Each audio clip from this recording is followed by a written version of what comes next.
नमस्कार दोस्तों, स्वागत करता हूं मेरे से यूट्यूब चैनल पे और एक नई वीडियो के साथ मैं आपके सामने आया हूं। और इस वीडियो में हम विटामिन के बारे में अध्ययन करेंगे। विटामिन एक जनरल साइंस का टॉपिक है और इस विटामिन से कई सारे क्वेश्चंस बनने की संभावना रहती है। अभी हम स्पेशली जो 11 मई को पटवारी एग्ज़ाम होने वाली है, उस पटवारी एग्ज़ाम में साइंस का जो वेटेज है, जो हमने कल बात की थी, साइंस का वेटेज लगभग 15 से 16 मार्क्स का है। उसमें से विटामिन एक इम्पोर्टेंट है, हर उसमें देखा गया था तो विटामिन से एक क्वेश्चन वहाँ पे प्रेजेंट था। तो इसलिए हम अब टॉपिक शुरू करते हैं विटामिन। इस वीडियो में हम विटामिन की खोज और जो विभिन्न प्रकार के विटामिन हैं उनके बारे में और उनकी कमी से होने वाले रोग, इनका अध्ययन करेंगे। ठीक है, चलिए शुरू करते हैं।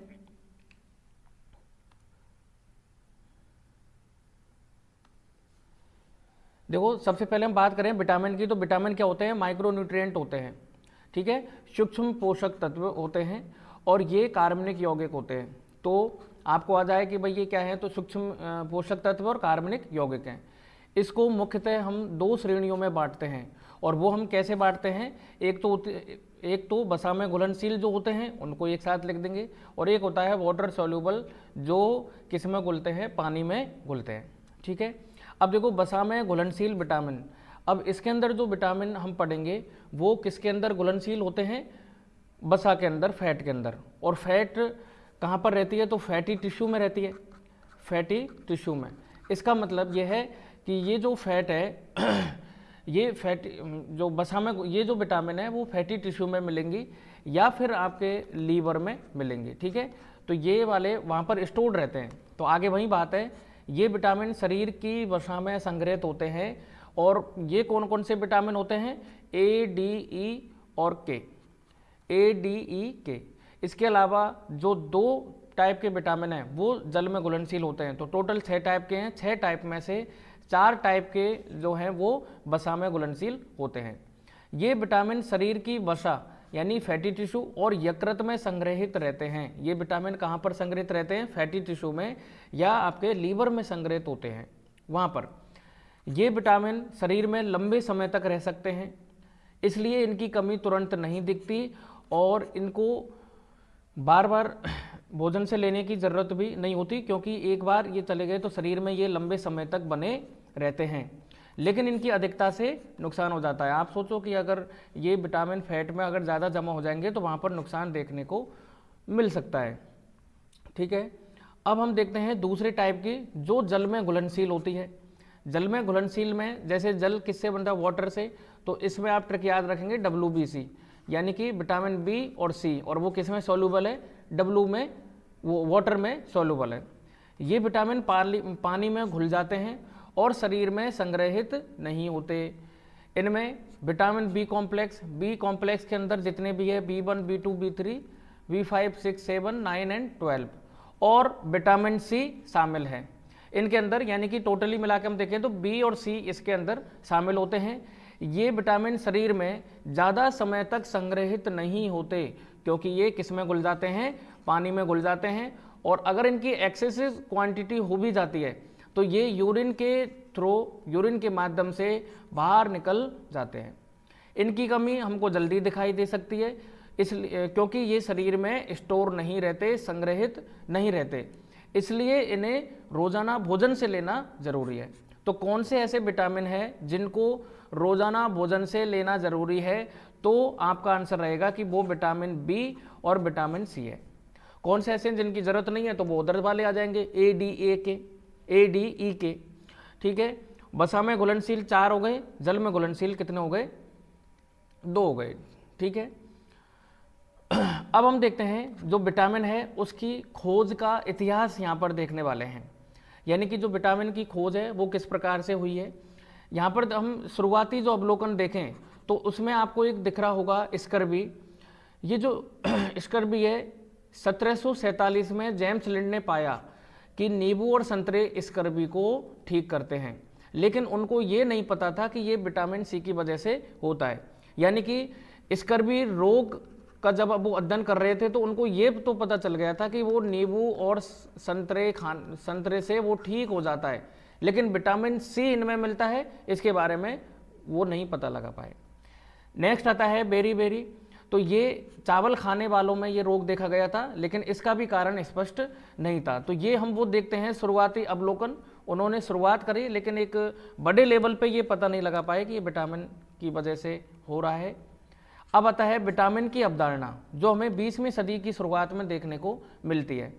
बहुत ही इम्पोर्टेंट यहाँ पर ये साइंटिस्ट हैं क्रिश्चियन आइकमैन। 1890 के दशक में आइकमैन ने बेरी बेरी पर शोध किया, और बेरी बेरी आपको पता है विटामिन B1 की कमी से होता है। उन्होंने पाया कि पॉलिश्ड चावल खाने वाले पक्षियों में यह रोग होता है। पॉलिश्ड वाले वो होते हैं जिसमें भूसी रहित जो होता है वो उनको बोलते हैं पॉलिश्ड चावल। तो वो उनमें उन पक्षियों में रोग को देखा गया था। लेकिन अगर हम भूसी सहित चावल दें तो वो ठीक हो जाता है, और ये कौन सी विटामिन की खोज का आधार बनाता? B1। तो बेरी बेरी पर शोध किया और बाद में विटामिन B1 की खोज का ये आधार बना। कौन से साइंटिस्ट थे? Christian Eichmann. इसके बाद में आते हैं फ्रेडरिक हॉपकिंस। तो हॉपकिंस ने ये पता लगाया कि भोजन में कुछ ऐसे एसेसरी फूड फैक्टर होते हैं जो स्वास्थ्य के लिए जरूरी होते हैं। अब एक और इम्पोर्टेंट साइंटिस्ट यहाँ पर काशिमिर फंक ने इन पदार्थों को विटामिन नाम दिया। विटामिन देखो दो शब्दों से मिलके बना है, यहाँ पर विटामिन दो शब्दों से मिलके बना है। एक तो होता है वाइटल और एक होता है अमाइंस। यानी कि फंक ने वाइटल का मतलब होता है लाइफ के लिए जरूरी है। अमाइंस क्योंकि उन्होंने उनको क्या माना? नाइट्रोजन के कंपाउंड माना, नाइट्रोजन के यौगिक माना उसको। तो इन दोनों से मिला के क्या बन गया? विटामिन। तो आपको आ जाए कि भाई विटामिन नेम देने वाले कौन से थे? काशिमिर फंक। बेरी बेरी पर शोध करने वाले क्रिश्चियन आइकमैन, और स्कर्बी पर करने वाले जेम्स लिंड, लेकिन वो विटामिन के बारे में कोई पता नहीं लगा पाए थे। अब यहाँ पर देखो अलग अलग जो विटामिन के नेम हैं, उनके खोजकर्ताओं के नेम है और कब किया ये उनके बारे में। इसमें से देखो सभी के याद रखें, और वैसे मैंने देखा कि पिछले पेपर्स में ऐसे कोई आया हुआ भी नहीं था। कुछ फेमस यहाँ पर साइंटिस्ट थे जिनके बारे में हमने देख लिया, लेकिन फिर भी एक बार हम पढ़ लेते हैं थोड़ा सा एक देखने से, क्योंकि हमारे वहाँ पर MCQ आएंगे, 4 आंसर तो वहाँ होंगे ही ना, तो वहाँ से थोड़ा सा एक पहचान बन जाए कि हाँ देख के हम कर सकते हैं। तो विटामिन ए के बारे में मैकलम और डेविस दो साइंटिस्ट थे जिन्होंने विटामिन ए की खोज करी थी। विटामिन B1 अभी हम पढ़ के आए क्रिश्चियन आइकमैन बेरी बेरी पर खोज ठीक कर रहे थे, फिर उन्होंने पता लगाया इस बात का। B2 के लिए स्मिथ और हेड्रिक, एल्वेजेम B3, विलियम्स है यहाँ पर B5 और पॉल ग्योर्गी यहाँ पर है B6। तो B6 के खोजकर्ता पॉल ग्योर्गी, B5 के विलियम्स, B3 के एल्वेजेम और B2 के स्मिथ और हेड्रिक। नेक्स्ट आता है B7 के डीन वर्क, B9 के विटामिन B9 के खोजकर्ता है लूसी बिल्स, और B12 के हैं जॉर्ज मिनोट और विलियम मर्फी। नेक्स्ट आता है अल्बर्ट सेंट जॉर्जी और वाल्टर हावर्थ, ये विटामिन सी के हैं। डी के फिर से मैकुलम जो ए में थे, देखो एल्बर भी मैकुलम ए में भी थे और यहाँ पर डी में भी थे। तो देखो अब हमने एक बार उसको देखा था तो थोड़ी पहचान बन गई कि इसको पहले भी कहीं देखा है, तो ए और डी में सेम है। इसके बाद में इवांस और कैथरीन बिशप, ये हैं विटामिन ई के खोजकर्ता। विटामिन के खोजकर्ता डैम और डोइसी। ठीक है, तो ये हमने कुछ विटामिन और उनके खोजकर्ताओं के नाम यहाँ पर देखे। नेक्स्ट अब जो आता है ये बहुत ही इम्पोर्टेंट होने वाला है एग्जाम के पॉइंट ऑफ व्यू से, क्योंकि कमी से होने वाले रोग और उन विटामिन के रासायनिक नाम आने की संभावना रहती है प्लस स्रोत।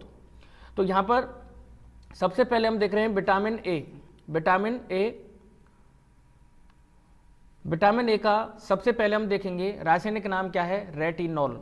रासायनिक नाम क्या है इसका? रेटिनॉल। बात करते हैं स्रोत की, तो यहाँ पर देखो गाजर, पालक, शकरकंद, आम, दूध, अंडे, मछली का तेल, ये सभी विटामिन ए के स्रोत है। ठीक है, देखो गाजर और पालक, ये गाजर पहले क्वेश्चन में भी आया हुआ है कि गाजर किसका स्रोत है, तो विटामिन ए का स्रोत है। कार्य देखने से पता लग जाएगा। देखो इसका जो रासायनिक नाम है रेटिनॉल, आपने ये सुना होगा नाम रेटिना किससे रिलेटेड है? तो आंख का एक पार्ट होता है उसका नाम है रेटिना। तो तो उससे ये बना है रेटिनॉल। तो आपको ये देखना चाहिए कि भाई ये इसका कार्य भी किससे रिलेटेड होगा, आंखों की रोशनी, त्वचा और प्रतिरक्षा प्रणाली को ये स्वस्थ करता है। कमी से होने वाले रोग, रतौंधी, नाइट ब्लाइंडनेस इसकी कमी से होने वाला रोग है। त्वचा का सूखापन, संक्रमण का खतरा और इसके कमी से होने वाले रोग हैं, लेकिन मेनली यहाँ पर आ जाएगा रतौंधी। ठीक है, अब देखिए नेक्स्ट बात करते हैं विटामिन बी कॉम्प्लेक्स। देखो बी कॉम्प्लेक्स में बहुत सारे आने वाले हैं। देखो कौन से आने वाले हैं, B1, B2, B3। ठीक है, ये बात हो गई। फिर 4 नहीं है, B5, B6 और B7। फिर 8 नहीं है, B9 और उसमें 3 और ऐड करेंगे B12। इस तरीके से ये 8 टाइप के विटामिन बी कॉम्प्लेक्स हैं। ठीक है, अब देखो मेनली पूरे कॉम्प्लेक्स का देखें तो ये इनका जो वर्क रहता है वो किसके लिए इंपॉर्टेंट है, तो ये कई विटामिनों का समूह है जो ऊर्जा उत्पादन और तंत्रिका तंत्र के लिए महत्वपूर्ण है। इसका मतलब यहाँ पर विटामिन बी जो है वो किससे रिलेटेड है, ऊर्जा उत्पादन के लिए और तंत्रिका तंत्र के लिए महत्वपूर्ण है। अब अगली बात करें, देखो विटामिन बी कॉम्प्लेक्स में से फर्स्ट वाला विटामिन B1। विटामिन B1 का रासायनिक नाम क्या है, थायमिन। क्या नाम है, थायमिन। इसका जो स्रोत रहेगा वहाँ है साबुत अनाज। ठीक है, साबुत अनाज यानी कि पॉलिश किए हुए नहीं, क्योंकि अभी हमने देखा था ना जहाँ जो साइंटिस्ट थे आइकमैन, उन्होंने पॉलिश्ड वाले पक्षियों को दिए थे। तो पॉलिश्ड का मतलब साबुत अनाज नहीं है, उसको हटा के पील आउट करके फिर हमने दिए थे। तो यहाँ पर साबुत अनाज जिसमें, क्योंकि इसके छिलके में क्या होता है, विटामिन B1 होता है। ओके, तो साबुत अनाज, दाल और मूंगफली ये विटामिन B1 के स्रोत हैं। और देखो बात पहले करी ली थी, या तो ऊर्जा के उत्पादन में आएगा इनका और या फिर तंत्रिका तंत्र के लिए आएगा। तो कार्बोहाइड्रेट को ये ऊर्जा में बदलता है। और इसकी कमी से होने वाला रोग क्या है, बेरी। ये वेरी इंपॉर्टेंट है, बेरी। तो विटामिन बी की कमी से कौन सा होता है, बेरी, और साबुत अनाज यहाँ पर स्रोत हो जाएगा। नेक्स्ट देखें विटामिन B2। तो विटामिन B2 का क्या है, राइबोफ्लेविन। विटामिन B2 का क्या है, राइबोफ्लेविन।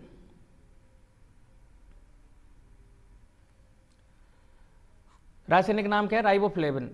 देखो दूध, अंडे, हरी सब्जियां ये इनका स्रोत है। दूध, अंडे हमने पहले विटामिन ए में भी देखे हैं। तो यहाँ पर हरी सब्जियां जो हैं वो विटामिन B2 के लिए क्या है, स्रोत है।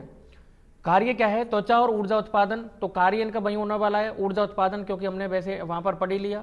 मुंह के छाले और होठ फटना ये विटामिन B2 की कमी से होते हैं। अब आता है विटामिन B3 जिसका रासायनिक नाम क्या है, नियासिन। रासायनिक नाम क्या है, नियासिन। मांस, मछली और मूंगफली ये पाचन और त्वचा के लिए बहुत जरूरी होते हैं। अगर विटामिन B3 की कमी हो जाए तो रोग कौन सा हो जाएगा, पेलाग्रा। कौन सा रोग हो जाएगा, पेलाग्रा। ठीक है, अब आते हैं नेक्स्ट B5 पे। B5 का है पेंटोथेनिक। इसके जो स्रोत हैं मशरूम, एवोकाडो, अंडे। इसके जो स्रोत हैं वो बहुत इंपॉर्टेंट है, पहले एग्जाम में ये आए हुए हैं। तो विटामिन B5 के स्रोत हैं मशरूम, एवोकाडो और अंडे। कार्य इनका वही हो जाएगा, हार्मोन और ऊर्जा का उत्पादन। अगर इनकी कमी हो गई तो थकान और मांसपेशियों में ऐंठन होने लग जाएगी, तो थकान महसूस होगी। नेक्स्ट बात करते हैं विटामिन B6 का रासायनिक नाम क्या है, पायरिडॉक्सिन। रासायनिक नाम क्या है, पायरिडॉक्सिन। और इसमें केला, आलू, चिकन ये इसके स्रोत हैं। विटामिन B6 के स्रोत क्या है, केला, आलू और चिकन। मस्तिष्क स्वास्थ्य और लाल रक्त कोशिकाओं का निर्माण ये यहाँ पर करता है। तो RBC के निर्माण के लिए कौन सा रेस्पॉन्सिबल है, विटामिन B6। अगर इसकी कमी हो गई तो जब RBC है तो उसकी कमी हो जाती है तो एनीमिया और त्वचा के रोग हो सकते हैं। नेक्स्ट आता है विटामिन B7 बायोटिन। देखो अंडे, नट्स और साबुत अनाज कहाँ पर भी आया था, B1 में भी आया था और यहाँ पर भी है। ठीक है, अंडे, नट्स और साबुत अनाज इसके स्रोत हैं। और जो विटामिन B7 है जिसको हम बायोटिन बोल रहे हैं रासायनिक नाम, उसका कार्य क्या है, तो ये बाल, नाखून और त्वचा के लिए जरूरी है। देखो बालों का झड़ना, त्वचा और चकत्ते ये इसकी कमी से हो सकते हैं। तो अगर बायोटिन की कमी है तो क्या हो सकते हैं, बाल झड़ सकते हैं और त्वचा पर चकत्ते बन सकते हैं। नेक्स्ट है विटामिन B9, और B9 का रासायनिक नाम क्या है? Folic acid. फोलिक एसिड जिसमें स्रोत जो होंगे हमारे वो क्या होंगे? हरी पत्तेदार सब्जियां, और दूसरा होगा संतरे। ये इसके स्रोत है। मोस्ट नॉर्मली इसका क्या काम होगा? तो वो काम होगा DNA का निर्माण करना, और ये गर्भावस्था में बहुत महत्वपूर्ण है। और आपने देखा भी होगा कि गर्भावस्था में फोलिक एसिड की जो टैबलेट है वो अलग से दी जाती है। तो DNA निर्माण और गर्भावस्था में महत्वपूर्ण वाली जो विटामिन है वो कौन सी है? Vitamin B9। इसके बाद में हम देखें इसकी कमी से होने वाले रोग, तो वापस से वहीं आएगा कि एनीमिया और जन्म दोष यहाँ पर देखने को मिल सकते हैं। अब आता है विटामिन B12। विटामिन B12 को कोबालमिन भी बोलते हैं रासायनिक नाम, और इसके स्रोत क्या है? मांस, मछली और दूध। मांस, मछली और दूध। इसके नॉर्मली काम क्या है? तो तंत्रिका तंत्र और ये रक्त का निर्माण करता है। तंत्रिका तंत्र और रक्त का निर्माण करता है। इसकी कमी से जो होने वाले रोग हैं वो एनीमिया और यहाँ पर थकान देखने को मिल सकती है। तो इस तरीके से हमने ये विटामिन बी के जो कॉम्प्लेक्स हैं वो हमने देखे, ठीक है। तो एक बार इसका देखो रिवीजन करते हैं। सब आपको ये तो पता लगेगा जो विटामिन ए है, विटामिन ए है, इसका जो स्रोत है वो गाजर और पालक, ये मेनली है। इसकी कमी से होने वाला रोग वो कौन सा है? रतौंधी रोग।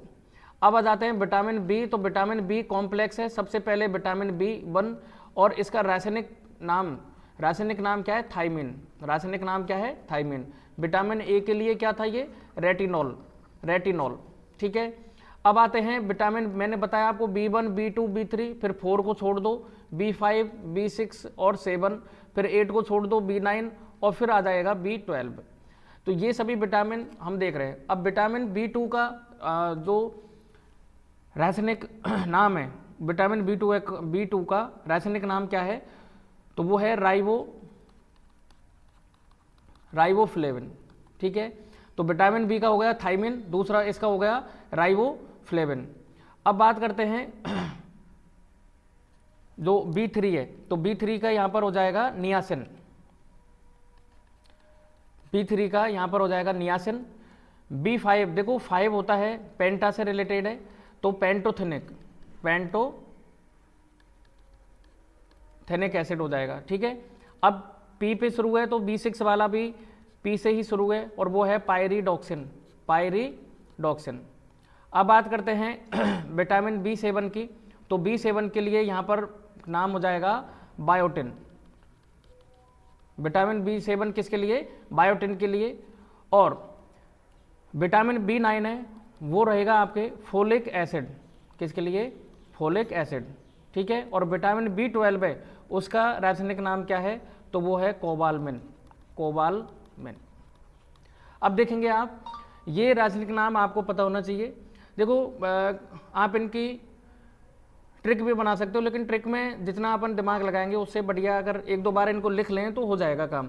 क्योंकि सबसे पहले तो ये वाले लिख लो, विटामिन 1, 2, 3, भाई ऊपर तो थायमिन, राइबोफ्लेविन और नियासिन, ये 3 आने वाले हैं। उसके बाद में बात करते हैं पेंटोथेनिक, और P पे ही शुरू है पायरिडॉक्सिन, और फिर आता है बायोटिन। ये 5, 6, 7 के खत्म हो गए, ठीक है।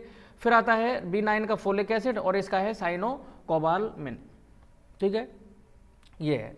अब देखें, देखो थायमिन है, उसकी कमी से कौन सा रोग हो रहा है? बेरी। कौन सा रोग हो रहा है? बेरी। और यहाँ पर जो राइबोफ्लेविन है उसकी कमी से कौन सा रोग हो रहा है? मुंह में छाले या होठ फटना। और नियासिन की कमी से कौन सा हो रहा है? पेलाग्रा। नियासिन की कमी से कौन सा हो रहा है? पेलाग्रा। अगर ये याद नहीं होते हैं तो इनको थोड़ा अगर इस तरीके से लिख लें तो लिखने से बिल्कुल ये याद हो जाएंगे।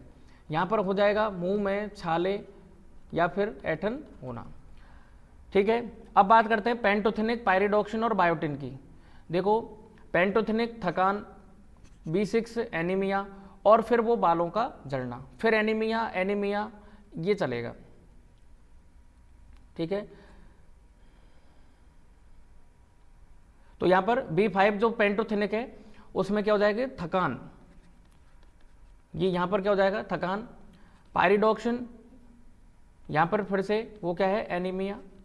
बायोटिन देखो बालों से रिलेटेड है, तो अगर इसकी कमी हो गई तो बालों का झड़ना इस तरीके से हो जाएगा। फोलिक एसिड का भी एनीमिया से रिलेटेड है, और इसका भी एनीमिया से रिलेटेड है ये बात, ठीक है। तो ये हमने देखा कि जो विटामिन बी कॉम्प्लेक्स है वो उनका रासायनिक नाम और उनकी कमी से होने वाला रोग, ठीक है। अब नेक्स्ट बात करते हैं विटामिन सी। विटामिन सी का जो रासायनिक नाम है, विटामिन सी का रासायनिक नाम क्या है? Ascorbic acid.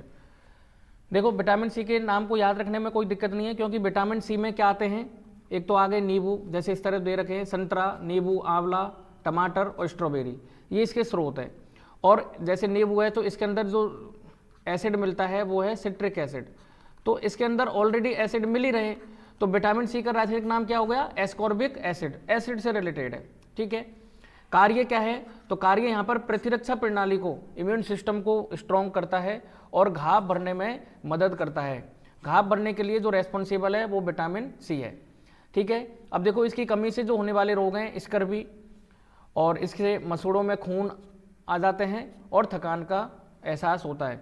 लेकिन अगर विटामिन सी है तो ये घाव भरने में मदद करेंगे और हमारे प्रतिरक्षा तंत्र को मजबूत करेंगे। अब आता है देखो विटामिन डी। विटामिन डी आता है तो आपको पता है कि भाई सूर्य की रोशनी से ये मिलती है, ठीक है, सूर्य की रोशनी से ये मिलती है, और ये हमारी हड्डियों के लिए बहुत ज़रूरी है। और हड्डी में क्या होते हैं? कैल्शियम। हड्डियों में क्या होता है? कैल्शियम। तो इसका रासायनिक नाम बन गया कैल्सीफेरॉल। तो विटामिन डी का जो रासायनिक नाम है वो है कैल्सीफेरॉल। यहाँ पर जो स्रोत है सूर्य का प्रकाश, मछली, अंडे की जर्दी और दूध, मेनली हो गया हमारा क्या? सूर्य का प्रकाश। ये क्या करता है? तो हड्डियों को मजबूत करता है और कैल्शियम के अवशोषण में मदद करता है, जिससे हमारी हड्डियां मजबूत होती हैं। अगर विटामिन डी की कमी हो जाए तो रिकेट्स रोग होता है जो बच्चों में, और ऑस्टियोपोरोसिस होता है बड़ों में। ऑस्टियोपोरोसिस का मतलब होता है, ऑस्टियो का मतलब होता है हड्डियां, पोरोसिस का मतलब उसमें पोर बन जाते हैं, छिद्र बन जाते हैं, ठीक है। तो रिकेट्स होता है बच्चों में और ऑस्टियोपोरोसिस होता है बड़ों में। ये विटामिन डी की कमी से होने वाले रोग हैं। अगर ये अधिकता हो जाए तो आप सोचो कि किडनी में पथरी जम जाएगी, यानी कि कैल्शियम अगर ज़्यादा हो गया तो कैल्शियम ज़्यादा हो जाएगा तो कैल्शियम के ऑक्जेलेट या कैल्शियम के कार्बोनेट के वहाँ पर क्रिस्टल जम जाएंगे, उसी को तो अपन पथरी बोलते हैं। तो ये अधिकता से भी हमको नुकसान हो सकता है। इसका मतलब ये नहीं है कि धूप में भाई मेरे को तो आज ही सारी विटामिन डी ले लेनी है। तो एक विटामिन डी सूर्य के प्रकाश में एक निर्धारित समय तक उतना ही बैठना होता है, तो ज़्यादा भी खराब होती है और कमी भी खराब होती है, तो एक बैलेंस रहना चाहिए। नेक्स्ट आता है विटामिन ई, जिसका जो रासायनिक नाम है वो है टोकोफेरॉल। विटामिन ई का जो नाम है, रासायनिक नाम, वो है टोकोफेरॉल। बहुत ही इंपॉर्टेंट। बादाम में क्या मिलता है? Vitamin E. सूरजमुखी के बीज में क्या मिलता है? Vitamin E. पालक और तेल, पालक इससे पहले भी कहीं आया क्या? तो ये विटामिन ए में आया था। देखो इसका काम है एंटीऑक्सीडेंट का, त्वचा और बालों के लिए ये लाभकारी होता है। अगर इसकी कमी हो गई तो तंत्रिका क्षति हो जाएगी, मांसपेशियों में कमजोरी हो जाएगी, और अगर बहुत ज़्यादा हो गया तो यहाँ पर रक्तस्राव का खतरा रहता है, ठीक है। नेक्स्ट आता है विटामिन के, और विटामिन के का नाम है फाइलोक्विनोन। फाइलोक्विनोन। स्रोत क्या है इसके? पालक, ब्रोकली, अंडे और मांस। पालक देखो फिर से ई में भी आया, के में भी आया और ए में भी आया, लेकिन ब्रोकली इसी में आया, तो ब्रोकली इसका एक इंपॉर्टेंट सोर्स है जिसमें विटामिन के मिलता है। रक्त का थक्का जमने में ये मदद करता है। अगर इसकी कमी हो गई तो रक्तस्राव होगा और घाव देर से भरेगा। आपको बताएं कि जो हीमोफीलिया रोग है, हीमोफीलिया में यही होता है, तो हीमोफीलिया से रिलेटेड जो रोग होता है वो विटामिन के ही होता है। हालांकि वो होता अलग वजह से है, लेकिन हीमोफीलिया में क्या होता है कि एक बार रक्त बहना शुरू हो गया तो वो रुकता ही नहीं है। तो ये हम किस में देखते हैं? विटामिन के में, ठीक है। तो विटामिन B12 तक हमारा पहले हो गया था, एक बार यहाँ पर देख लेते हैं। विटामिन B12 के बाद आता है हमारा विटामिन सी। विटामिन सी को हम जो साइंटिफिक नेम है वो है एस्कॉर्बिक एसिड। एस्कॉर्बिक एसिड, और इसकी कमी से होने वाला जो रोग है वो क्या है? स्कर्वी। अब आता है विटामिन डी। विटामिन डी का है कैल्सीफेरॉल, क्योंकि कैल्शियम से बना है ना, तो यहाँ पर कैल्सीफेरॉल। विटामिन डी की कमी से होने वाला रोग है रिकेट्स। अब रिकेट्स किस में होता है? बच्चों में। बड़ों में क्या होता है? ऑस्टियोपोरोसिस। ऑस्टियोपोरोसिस। नेक्स्ट आता है अब विटामिन ई, और विटामिन ई की कमी से हम देखते हैं कि रक्तस्राव होने लग जाता है, और इसका रासायनिक नाम है टोकोफेरोल, टोकोफेरोल। और लास्ट अपना आता है विटामिन के। विटामिन के का है फाइलोक्विनोन, फाइलोक्विनोन। और इसकी कमी से जो हमारा घाव है वो बहुत देर से बढ़ता है, क्योंकि ये रक्त का थक्का जमाने के लिए इम्पोर्टेंट है, रक्त का थक्का जमाने के लिए इम्पोर्टेंट है। अगर इसकी कमी हो गई तो रक्त का थक्का नहीं जमेगा, क्लॉटिंग ऑफ ब्लड नहीं होगा। तो ये हमने देखे विटामिन के बारे में। और सबसे ज़्यादा जो क्वेश्चंस आने की संभावना रहती है वो इनके स्रोत और इनकी कमी से होने वाले रोग, तो उनको हमने पूरे इस एक पेज पे ले लिया है। मुझे आशा है और मुझे विश्वास है कि आपके बहुत अच्छे से समझ में आया होगा। फिर भी अगर आपको कोई दिक्कत है तो आप ज़रूर कमेंट करें, कोई सजेशन हो तो सजेशन करें। इस वीडियो को, इस क्लास को इतने ध्यानपूर्वक देखने के लिए आप सभी का दिल से बहुत बहुत धन्यवाद। नमस्कार सभी को।